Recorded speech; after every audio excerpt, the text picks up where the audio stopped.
श्रद्धा ज्ञान देती है और योग्यता स्थान देती है, नम्रता मान देती है और तीनों मिल जाएं तो व्यक्ति को हर जगह सम्मान मिलता है। सुप्रभात विद्यार्थियों, हिंदी की कक्षा में आपका पुनः स्वागत है। बच्चों, आज हम शब्द विचार में से पर्यायवाची शब्दों की दोहराई करेंगे। इससे पहले भी मैंने आपको पर्यायवाची शब्दों के बारे में और उसी से संबंधित मैंने आपको असाइनमेंट भी दी थी, इस संबंधी सारी जानकारी दी। आज हम पुनः पर्यायवाची शब्दों की पुनरावृत्ति आरंभ करते हैं। पर्यायवाची शब्द क्या होते हैं? जिन शब्दों से समान अथवा लगभग समान अर्थ का बोध या ज्ञान होता है वे पर्यायवाची शब्द कहलाते हैं। पर्याय का शाब्दिक अर्थ दूसरा या भिन्न होता है। हालांकि विद्यार्थियों, अर्थ में समानता होते हुए भी पर्यायवाची शब्द प्रयोग में सर्वथा एक दूसरे का स्थान नहीं ले सकते। यानी कि कहने का भाव यह है कि एक समान दिखने वाले शब्दों को हम एक दूसरे के स्थान पर नहीं प्रयोग कर सकते। जैसे कि जिस पंक्ति में जिस शब्द का प्रयोग करना है उसे ही हमें प्रयोग में लाना है। जैसे महिला, नारी, स्त्री, रमणी इत्यादि शब्दों में से किस शब्द का प्रयोग कहाँ अच्छा लगेगा, यह जानना अत्यंत आवश्यक है। यानी कि इन सब का ज्ञान हमें होना बहुत आवश्यक है कि कौन सा शब्द कहाँ पे प्रयोग में लाया जा सकता है।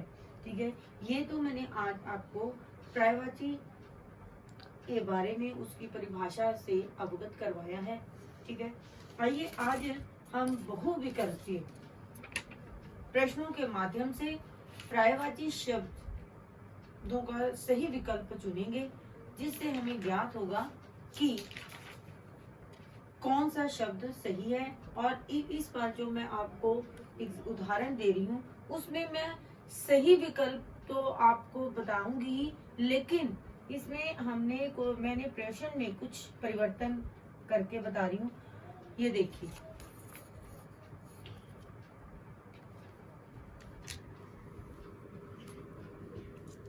पहला शब्द है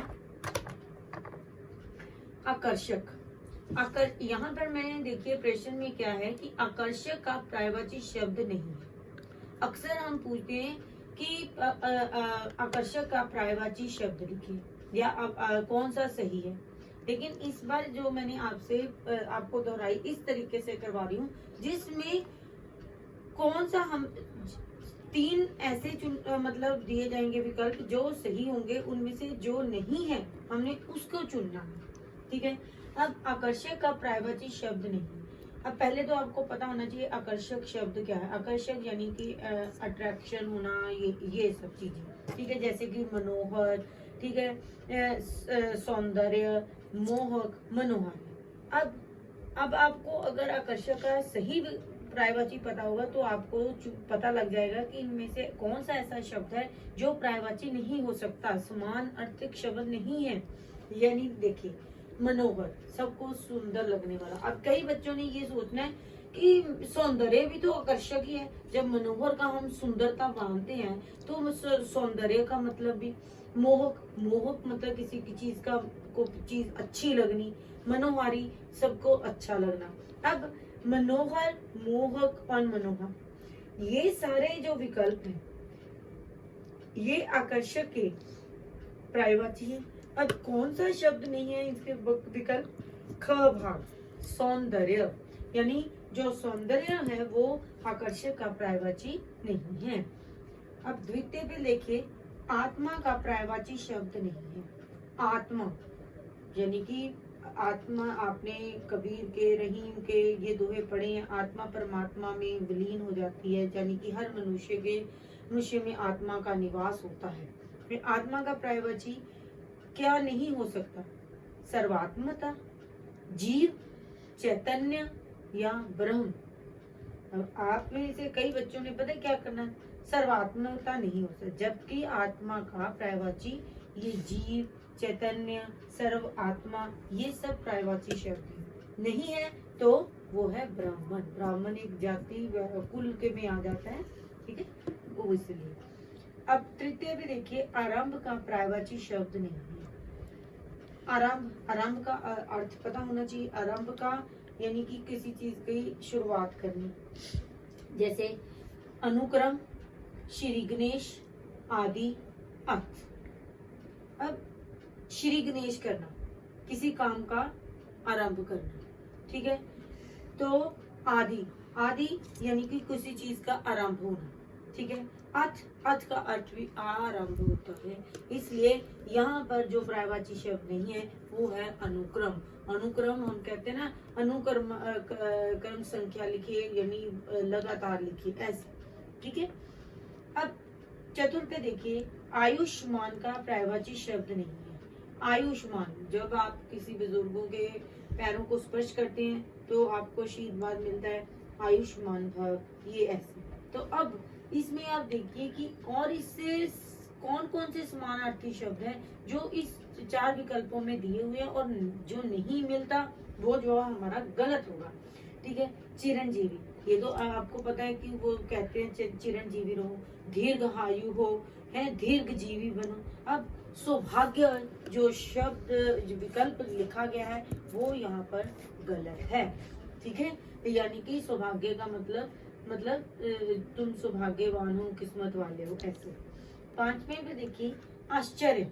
अब आश्चर्य शब्द जिसको अर्थ पता है हैरानी, वो इसमें से जल्दी ढूंढ सकते हैं कि भी कौन सा जो पर्यायवाची इसमें नहीं है। अचरज, रोमांच, विस्मय, कौतुक। अब यहाँ पर सबसे जो अलग शब्द दिख रहा है वो है रोमांच।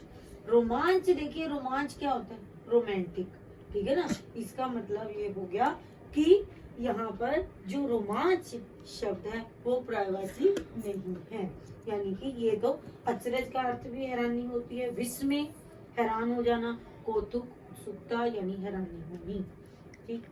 उसके बाद देखिए 6 पर देखिए, इच्छा। इच्छा का पर्यायवाची शब्द नहीं है। इच्छा का मतलब क्या होता है, चाह, कामना, अभिलाषा, आकांक्षा। जब बच्चों आपको इनके मतलब पर्यायवाची शब्दों का ज्ञान होगा तो आपको दिए हुए विकल्पों में जो ठीक नहीं होगा तो उसका चुनाव करना आपके लिए आसान हो जाएगा। यहाँ पर वासना जो शब्द विकल्प दिया गया है वो गलत है, ठीक है, वो नहीं है।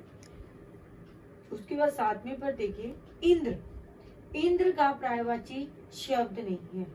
इंद्र का पर्यायवाची देखिए 4 विकल्प कौन कौन से, देवराज, दवेश, मध्वा और सुरपति। अब देवराज इंद्र को कहा जाता है, दवेश भी इंद्र भगवान को कहते हैं, सुरपति भी उसको ही कहा जाता है। यहाँ पर जो पर्यायवाची शब्द नहीं है वो है मध्वा, ठीक है। अगर देखिए ईर्ष्या, ईर्ष्या का पर्यायवाची शब्द नहीं है, यानी ईर्ष्या होती जल, ठीक है। यानी कि अब आपने देखना है कि मत्सर, द्वेष, स्पर्धा, ठीक है, और दाह, इनमें से अब कौन सा जो है वो आपका ईर्ष्या से पर्यायवाची नहीं है, ठीक है। यहाँ पर आपको मैं बता दूं, स्पर्धा यानी कि ये नहीं है, ठीक है। और अंतिम में देखिए पक्षी। पक्षी का पर्यायवाची शब्द नहीं है। विहग, खग, चिड़िया, पतंग, यानी कि जो पतंग है वो उड़ने वाला, यानी कि पतंग वो कागज का टुकड़ा जो हवा में उड़ रहा है, ठीक है, जो बच्चे खेलते हैं इसका प्रयोग करते हैं।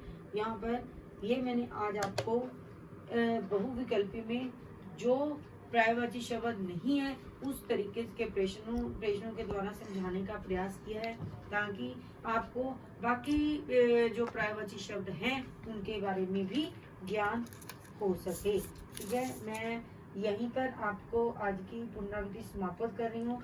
इसी से संबंधित आपको मैं असाइनमेंट दूंगी और आप उसे स्वयं करने का प्रयास करें। अपने लिए, अपने परिवार के लिए, देश के हित के लिए अपने घर में ही रहें, स्वस्थ रहें, सुरक्षित रहें। धन्यवाद।